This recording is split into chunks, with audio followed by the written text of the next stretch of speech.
Hello guys, कैसे हैं आप सभी लोग। I hope all are fines. That's today story Uttarakhand. आज की जो कहानी है उत्तराखंड की है, जो कि आलिया और उसके हस्बैंड शिवम वहाँ पर रहा करते थे। उनके दो बच्चे भी थे, जिनका नाम एक का नाम मनीष था और एक का नाम अंश था। ये वहीं पर रहा करते थे, सब कुछ अच्छा चलता था। शिवम जो था मजदूरी किया करता था, दिहाड़ी पर जाया करता था और रोज़ आते समय अपने घर 400 रुपये लाया करता था। ऐसे ही उनका गुजारा होता था और उनका घर जो था काफ़ी छोटा था, लेकिन काफ़ी खुश थे। लेकिन धीरे धीरे ऐसा समय आया कि जो शिवम था वो मजदूरी करने जाया करता था, लेकिन वहीं पर शराब पीकर चल पड़ता था। जैसे जैसे वो घर पर पहुंचता था, उसका नशा दोगुना हो जाता था। और जब ये सारी बातें शिवम की पत्नी को पता चलती थी, यानी आलिया को, तो उसे काफ़ी ज़्यादा डांटती थी, उसे धमकाते थे कि ये रोज़ रोज़ क्या ड्रामा लगा रखा है, रोज़ पी कर आ जाते हो। लेकिन शिवम जो था उसके कानों तले जू तक रेंग भी नहीं रखती थी। वो काफ़ी ज़्यादा उदास हो जाता और आलिया को धमकाने लगता था। धीरे धीरे थोड़ा सा समय और बीतता है और जो शिवम है इतनी ज़्यादा दारू पीने लग गया था। वो मतलब एक दिन ऐसा आता है, जो शिवम की पत्नी होती है आलिया, वो अपने बच्चे को भेजती है अंश को कि बेटा देख के आओ, बहुत देर होगी तुम्हारे पापा आए नहीं है। तो अंश जाता है, तो वो गांव की तरफ जब देखता है, जब वो निकलते हैं तो वो देखते हैं कि उनके पापा जो थे अपने दोस्तों के साथ दारू पी रहे थे और वो इतने धूत थे कि उन्हें चाल भी नहीं आ रही थी। अंश ये सारी बातें आकर अपने मम्मी को बताता है और मम्मी को जब सब कुछ बताता है तो अंश की मम्मी कहती है चलो बेटा मैं तुम्हारे साथ चल रही हूँ। वहीं पर जाकर आलिया अपने हस्बैंड को काफ़ी ज़्यादा डांटती है और वहाँ से डांटते डांटते वो अपने घर तक लेकर आती है। जब शिवम घर पर आ जाता है तो अपनी पत्नी को काफ़ी डांटता है, उसे मारता है, पीटता है और आलिया भी सहन कर जाती है। थोड़े से दिन और बीतते हैं, लेकिन हालत जो थी काफ़ी ज़्यादा ख़राब हो चुकी थी। उनके जो हस्बैंड थे कंटिन्यू पीकर आ रहे थे। आलिया से अब ये सहन नहीं हो रहा था, तो आलिया एक दिन खुद ही जाती है और उसे लेकर आते हैं घर तक।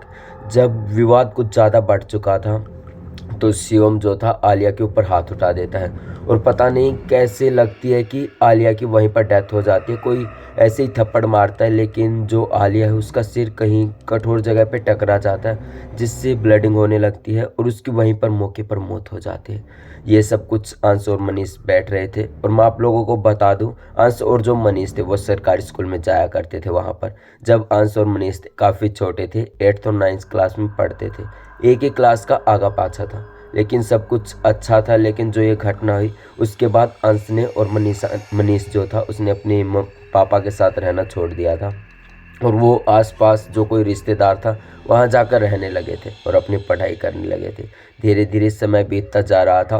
अंश और जो मनीष थे उनकी उम्र भी बढ़ती जा रही थी, तो वो ऐसे चलते चलते उनकी जॉब लग जाती है, वो अच्छी पढ़ाई कर लेते हैं। और जो अंश और मनीष के पापा थे उन्हें उनसे कोई भी मतलब नहीं था कि वो क्या कर रहे हैं, क्या मतलब है, सब कुछ ऐसे ही उन्होंने छोड़ दिया था।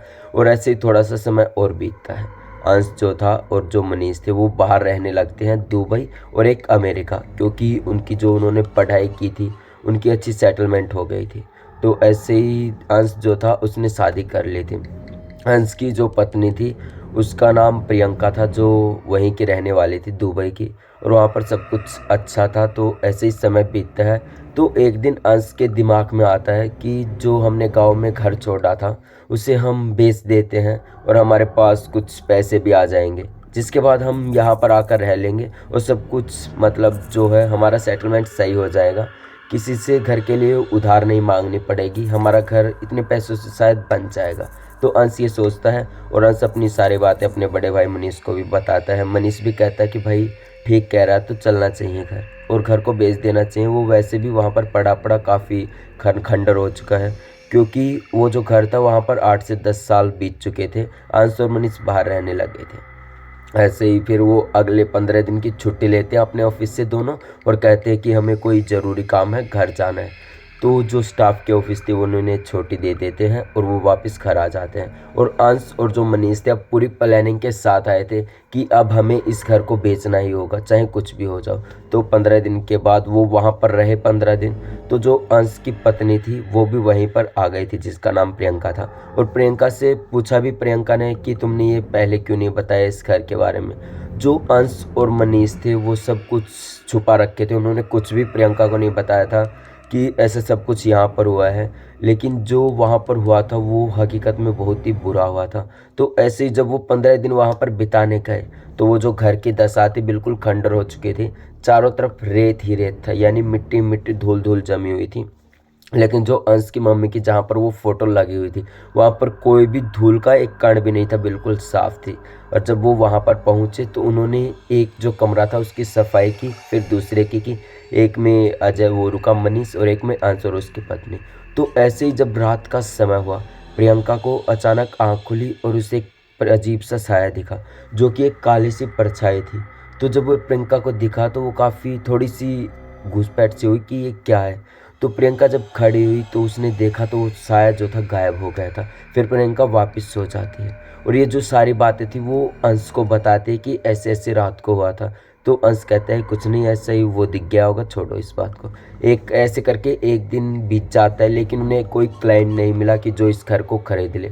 तो जो दूसरा दिन शुरू होता है, ऐसे ही रात का समय शुरू होता है। खाना वाना खाकर सब सो चुके थे, बाहर से खाना मंगवाया था। तो जो प्रियंका थी वो फिर से रोज़ की तरह सो जाती है।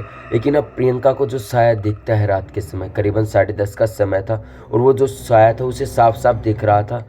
और उसी समय पता नहीं प्रियंका को क्या हुआ कि वो जो साया की थी साथ-साथ ऊपर चली गई।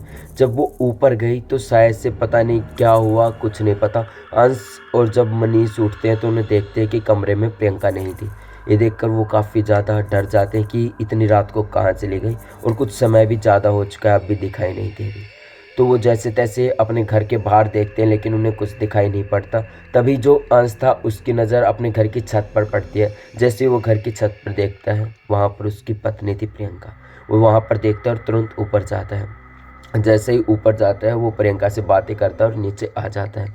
तभी आकर प्रियंका सो जाती है। फिर जैसे ही तीसरा दिन शुरू होता है, वहाँ पर किसी क्लाइंट को घर अच्छा पसंद आ गया था, तो वो घर लेने के लिए आ जाता है और अपने अंश और मनीष से बात कर रहा होता है। तब बात करते करते वो उनसे पूछता है, अपने डॉक्यूमेंट्स निकाल लेता है, जो कागज़ वो लाया था साइन करवाने थे, और वो रख देता है सामने।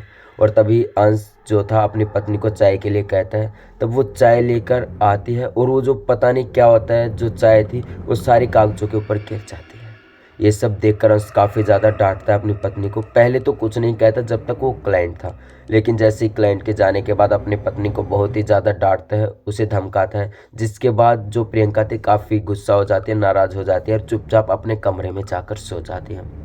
अब जो भी था, अंश को काफ़ी बुरा लगने लगा था, क्योंकि ये एक गोल्डन चांस आया था एक प्रकार से कि उनका घर बिक जाए और जो पैसे मिले उनसे बाहर घर ले ले। लेकिन वो उन्होंने मौका गंवा दिया था। इसके चलते अंश जो था अपनी पत्नी को काफ़ी ज़्यादा डांटने लगा था। तो ऐसे ही 2 से 3 दिन और बीते। रोज़ की तरह प्रियंका जो थी छत पर जाने लगी और वापस आने लगी। और ऐसा होता था, अंश को एक दिन ऐसा हुआ जब प्रियंका छत से आए तो उसे चमेली की खुशबू बहुत ही ज़्यादा आई, जो कि याद आता है अंश को कि उसकी जो मम्मी थी चमेली का तेल ही लगाती थी, जो कि काफ़ी वो होता था खुशबूदार। और ये जब सारी चीज़ें वो अपनी पत्नी प्रियंका में देखते हैं, तो एक दिन ऐसा होता है जब प्रियंका सो रही थी रात के समय, तो अंश ये सब कुछ देखता है तो काफ़ी ज़्यादा इमोशनल हो जाता है। उसको मम्मी की याद आने लगती है और वो अपने दूसरे कमरे में चले जाता है। तो 5 से 10 मिनट बीत जाने के बाद मनीष भी उसके कमरे में चला जाता है और बताता है कि क्या हुआ भाई, यहाँ कैसे बैठे हो? तो अंश कहता है कि भाई आज मम्मी की बहुत याद आ गई, क्योंकि प्रियंका की जो बालों में खुशबू चमेली की खुशबू आ रही थी, तो उसके चलते मुझे काफ़ी अजीब लगा। तो जो मनीष था वो कहता है कोई बात नहीं भाई, याद आ ही जाती है। फिर ऐसे ही वो रात काट देते हैं। जैसे ही अगला दिन आता है, फिर से एक क्लाइंट उन्हें घर देने के लिए आता है, घर लेने के लिए आता है। तभी अंश और जो मनीषा बात करते हैं क्लाइंट से, लेकिन फिर भी पता नहीं प्रियंका से क्या गलती होती है कि कुछ ना कुछ हो ही जाता है और वो कागज़ फिर से ख़राब हो जाते हैं। अब अंश की बिल्कुल भी सीमा नहीं थी, वो काफ़ी ज़्यादा उसे डांटने लगता है। और जो वो था मनीष, वो भी सुन रहा था बेचारा, वो कुछ कर भी नहीं सकता था। तो ऐसे ही पूरी रात निकल जाती है। रात के करीबन 10 साढ़े 10 बजे का समय हो जाता है। अब फिर से प्रियंका कोई गलती कर देती है, जिसके बाद जो अंश था फिर से उसे डांटने लगता है। अब की बार जब अंश डांट रहा था उसे काफ़ी ज़्यादा, तो प्रियंका भी गुस्से में आ गई थी। वो कहते हैं क्या कर रहे हो तुम? और जो प्रियंका ऐसी थी जिसे बंगाली भाषा बिल्कुल भी पसंद नहीं थी, जो कि अंश की मम्मी बोलती थी। और लेकिन जब वो बोल रही थी, मतलब जो प्रियंका थी उसको आती ही नहीं थी, वो इस जगह पर रही ही नहीं थी। लेकिन जो वो बोल रही थी उससे अंश काफ़ी ज़्यादा वो हो गया। कि यार ये कैसे हो सकता है, और ये बिल्कुल मम्मी की तरह बातें कर रही है वही, क्योंकि उस दिन जो थी प्रियंका साड़ी पहन के नीचे आई थी और ये देखकर काफ़ी वो ज़्यादा डर गया था, क्योंकि जो प्रियंका थी उसने कभी आज तक साड़ी नहीं पहनी थी, लेकिन आज वो इस हालत में देखकर अंश काफ़ी ज़्यादा डर गया था। और जो वो प्रियंका थी उसके अंदर ऐसा लग रहा था अंश की मम्मा की जो स्पिरिट आत्मा है वो घुस गई हो और उनसे बातें कर रही हो। और तभी वो बताते हैं कि ये तुमने क्या किया, मेरी बहू को ऐसे ही मारोगे, ये कोई चोचले कर रहे हो, क्या मतलब है तुम्हारा, आज के बाद इसे कभी तंग मत करना, नहीं तो तुम तो जो भी कर रहे हो अपने पापा की तरह इज्जत कर रहे हो, क्या तुम्हारे पापा ने भी यही किया था और तुम भी ये सब कुछ करोगे। तो ये सब कुछ जब सुनता है अंश तो उसके थोड़े दिमाग में आता है कि हाँ यार मैं भी कुछ ऐसा ही कर रहा हूँ जैसे कि मेरे पापा कर रहे थे मम्मी के साथ। तो ऐसे ही उसके दिमाग में कुछ आता है। और जो प्रियंका थी ऐसे ही जब प्रियंका सब कुछ बोल देती है तो आज के बाद मेरी बहू को कभी तंग मत करना, ये सब कुछ अंश सुनाई दे रहा था, अंश सुन रहा था और जो उसका भाई था मनीष सब कुछ सुन रहा था। तो ऐसे ही जब सब कुछ बोल बाल के प्रियंका बेहोश हो जाती है तभी जो मनीष और अंश थे प्रियंका को संभालते हैं, उसके पानी वानी छींटे मारते हैं तो प्रियंका को होश आता है। तो जब फिर से पूछते हैं अंश और मनीष की क्या बात हुई, तो प्रियंका बताती है कि ऐसे ऐसे जब मैं रात के समय ऊपर गई तो एक साया मिला मुझसे और वो कहा कि मुझे मेरे बेटों से बात करनी है, काफ़ी साल बीत गए, उनसे ये पूछना है कि कैसा क्या चल रहा है और वो आज से कैसी ज़िंदगी बिता रहे हैं, तो उन्हीं के चलते मैं इनके शरीर में प्रवेश करा था, ऐसे सब कुछ बता देती है प्रियंका। जो उनकी मम्मा ने उनकी स्पिरिट जो थी उनके अंदर प्रवेश किया था सब कुछ बता देती हैं। और तभी उनके गांव में एक बहुत ही पुराना मंदिर था। तो जो अंश थे और सबसे खुशी की बात थी कि थोड़े ही दिन बाद जो प्रियंका थी वो प्रेग्नेंट हो गई थी और उसके बाद वो मंदिर में जाते हैं जो कि उनके गांव का कोई पुराना सा मंदिर था, वहाँ पर जाते हैं और मंदिर में सब कुछ बताते हैं। तो पंडित जी कहते हैं कि तुम्हारा खुशियों का समय आ चुका है, क्योंकि जो तुम्हारी मम्मी की डेथ हुई थी वही बेटे के रूप में इस घर में फिर से जन्म लेगी और जिसका नाम निम्रता होगा, यानी जिसका नाम फिर से आलिया होगा।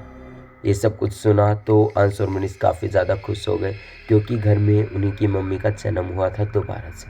ये सब सुनकर वो काफ़ी ज़्यादा खुश थे और सबसे खुशी की बात ये थी कि वो घर भी बिक चुका था और अब दोनों तीनों जने मिलकर फिर से वापस अपने काम के लिए निकल चुके थे और सब कुछ सही हो गया था। और ये जो कहानी थी वहाँ के रहने वाले सुमित ने शेयर की, क्योंकि उसे लगा कि ये कहानी आई होप गुड है, तो इसी के चलते उसने ये कहानी शेयर की।